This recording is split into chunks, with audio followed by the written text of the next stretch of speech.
யுத்த பேரிகை முழங்கட்டும், அதுவே விரைவில் ஜெயபேரிகையாக மாறி ஒலிக்கட்டும். இந்த அசோகனின் வாழ்க்கை அகராதியிலே வெற்றியைத் தவிர வேறு வார்த்தைகளே இடம்பெறக்கூடாது. அணிவகுத்து நிற்கட்டும் ரஜகஜ துரக பதாதிகள். புறப்படுங்கள், போர் போர், நிறுத்து. என்ன காரியம் செய்ய துணிந்தாய் அசோகவர்தனா? வாலிபம் எடுக்கும் வாழ்நாளிலே எதையாவது சாதிக்க வேண்டும் என்று ஒருங்கே நினைக்கும் நீ எப்போதப்பா இப்படி கொடுங்கோலனாக மாறினாய்? புத்த பிட்சுவே, என்ன சொல்லுகிறீர்? கலிங்கத்தின் மீது யுத்தம் கூடாது என்கிறீரா? இல்லை இல்லை, யுத்தமே கூடாது என்கின்றேன் நான். அதை எவராவது புடவை கட்டி கொண்டிருக்கும் புத்திசாலி இடத்திலே போய் சத்தம் போட்டு சொல்லும். அசோகவர்தனா, கலிங்கம் என்னவோ கீரை பார்த்தி அளவுள்ள நாடுதான் என்றாலும் அதை உன் வம்சத்தவர் எவராலும் நெருங்க முடியாத உன்னத கீர்த்தி வாய்ந்தவை மாத்திரம் என்பதை மறந்துவிடாதே. அதை மறக்காததால் தான் மரக்கோலம் பூண்டிருக்கின்றேன். இப்படி அஞ்சா நெஞ்சு படைத்த அசோகவர்தன் அடைக்கின்றான். போரை கண்டு அச்சம் கொள்ளும் கோழைகளை விலகிப் போங்கள். வாழ்வா சாவா என்று வெஞ்சினம் கொள்ளும் வீரர்களே, என்னை பின்தொடர்ந்து வாருங்கள். போர் போர். ஒரு நாள் அல்ல, இரு நாள் அல்ல, 120 நாட்கள் நடைபெற்றன. கடைசியில் வீழ்ந்தது கலிங்கம். ஆனால் தாயே, தாங்கள் யார்? என் மகன் இறந்து விட்டான். அழுது அழுது தொண்டை வறண்டு விட்டது. தண்ணீர் இதோ எடுத்துக்கொள்ளுங்கள் தாயே. இந்த அகால நேரத்தில் இறந்த என் மகனை நேரில் வந்து உதவி செய்வது போல் வந்திருக்கின்றாய். நீ யாரப்பா? சாம்ராட் அசோகன். சாம்ராட் அசோகன், சாம்ராஜ்ய வெறிபிடித்த சாம்ராட் அசோகன். பூவும் மஞ்சளுமாயிருந்த பெண்களை விதவைகளாக்கி பரிதபிக்க விட்ட அசோகன். அவசியமின்றி போர் நடத்தி 1000 கணக்கான உயிர்களை கொன்று குவித்து இருக்கிறாயே, உனக்கு இருதயம் என்பதே கிடையாதா? நீ அண்ணன் தம்பி அக்கால் தங்கையோடு பிறக்கவே இல்லையா? நீ மனிதன்தானா அல்லது மரத்தினால் செய்த உணர்ச்சியற்ற பதுமையா? நீ வேங்கையிடம் கொடியவன். சீ, உன் கையால் தண்ணீர் குடிப்பதை விட இறப்பதே மேல்.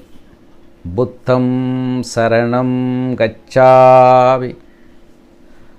புத்த பிட்சுவே, ஆந்தையும் வௌவாலும் அலைகின்ற இந்த நேரத்தில் கழுகும் கோட்டானு குடியிருக்கும் இந்த இடத்தில் தாங்களா? ஆம், நோயிருக்கும் இடத்தில்தானே வைத்தியனுக்கு வேலை. மண்ணாசை என்னும் தொழுநோய் பிடித்து அலைகின்ற உன்னை நான் சந்திக்க வந்திருக்கின்றேன். சற்று நேரம் உனது காதுகளை எனக்கு கடனாக கொடு. அசோகவர்தனா, ஒரே ஒரு முறை சிந்தித்துப்பார், நீ இந்த கலிங்க பூமி எப்படி பெற்றாய் என்று.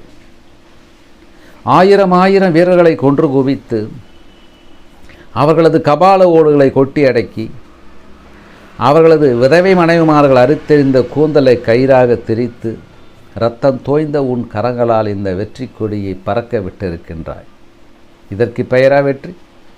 இதற்கு பெயரா வீரம்? இதற்கு பெயரா விவேகம்?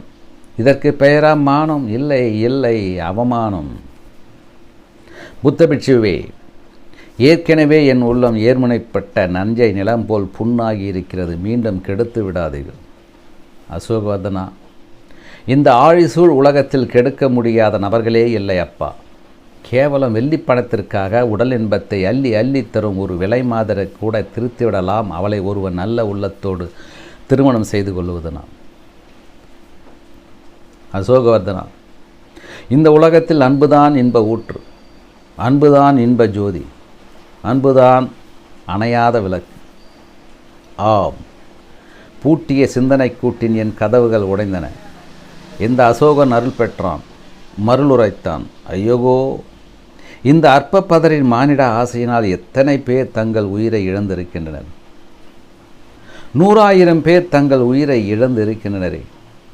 120,000 பேர் கையிழந்து, காலிழந்து, கண்ணிழந்து, மெய்யெல்லாம் புண்ணாகி புலம்பி தவிக்கின்றனரே. இத்தனைக்கும் காரணம் இந்த கொலைக்குவாள். இந்த கொலைக்கருவியினால் எத்தனை உயிர்களை கொன்று குவித்திருப்பேன்.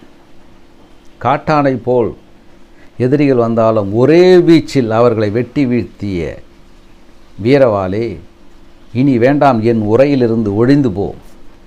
இனி எனக்கு பொன் வேண்டாம், மண் வேண்டாம், மணிமுடி வேண்டாம். இந்த அசோகன் உருவத்திலே சக்கரவர்த்தி, உள்ளத்திலே பிட்சுமூர்த்தி. ஆம், ஆண் பெண் சாதியை தவிர வேறு சாதி இல்லை என்று மேதினிக்கு உணர்த்திய புத்துலக சித்தனே, எனக்கு நீதான் வேண்டும், உன் அன்புதான் வேண்டும், என்னை ஏற்றுக்கொள். புத்தம் சரணம் கச்சாமி.